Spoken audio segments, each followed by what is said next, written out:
हम कह रहे हैं कि हम साल भर में पलायन रोक देंगे। तो आप पहले आंकड़े समझिए कि रोजगार कहां पर है। जो लोग भी कहते हैं कि हम सरकारी नौकरी दे देंगे, आप सुन रहे हैं बिहार में बहस चल रहा है पिछले 2 बरस से कि हमने 5 लाख नौकरी दिया कि 10 लाख नौकरी दिया। एक आंकड़ा आपको दे रहा हूं, बिहार में 75 साल में मुख्य सचिव से लेकर चपरासी तक अगर जितने भी सरकारी कर्मी हैं, संविदा कर्मी इंक्लूडेड, सबका गिनती कीजिएगा तो बिहार में 23.25 लाख लोग ही सरकारी नौकरी में हैं। कितना? 23.25 लाख, मतलब 1.97%। 2% लोग बिहार में सरकारी नौकरी करते हैं। अब आप अंदाजा लगा लीजिए कि पिछले 3 बरस से बिहार में खाली यही चर्चा चल रहा है कि हम 10 लाख नौकरी दिए कि 5 लाख दिए।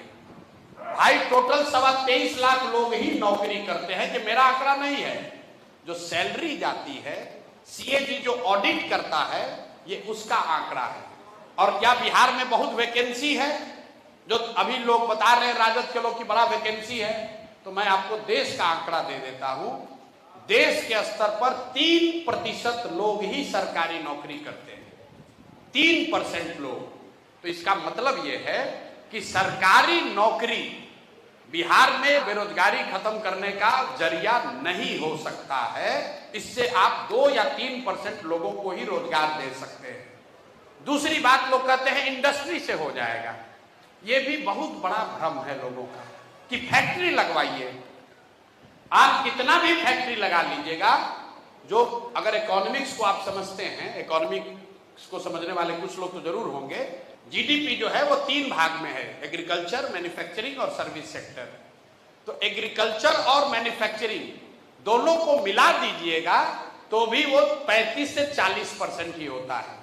बिहार जैसे राज्य में manufacturing accounts for less than 10% of the whole economy. तो अगर आप बहुत फैक्ट्री लगा भी दीजिएगा तो भी 10-20 हजार, 2-4 लाख, 10 लाख, 5 लाख लोग को नौकरी दे सकते हैं। जो पूरी इकोनॉमी है 65% है सर्विस सेक्टर में।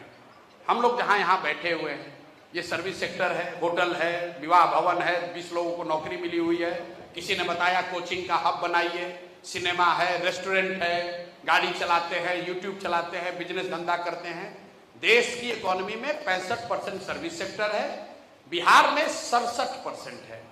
तो अगर बिहार में रोजगार क्रिएट करना है तो सर्विस सेक्टर में ही सबसे ज्यादा संभावना है। उसके लिए क्या करना पड़ेगा?